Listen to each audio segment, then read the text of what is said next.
छोटी मोटी शीतली मैया साचवा के ढारल होय नकेली हलीना मैया झारस लंबी के सिया होय नकेली हलीना मैया करेली सिंगरवा होय नकेली हलीना घोड़वा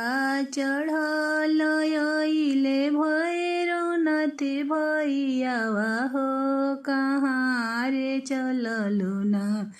बहिनी करी के सिंगरवा हो कहाँ रे चललु ना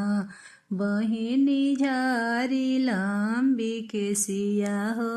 कहाँ रे चललु जाके त जाइना सेवक लोगे हबेलिया हो कि उनके घरवाना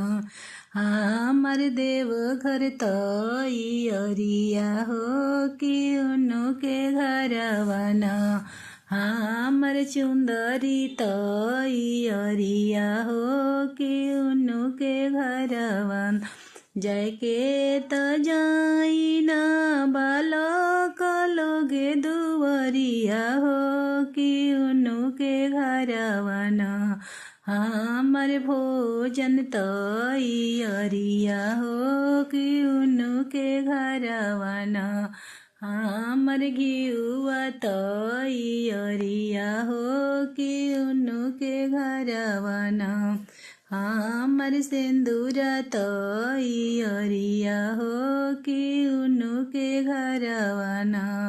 हमार सिंदूरा तैयरिया हो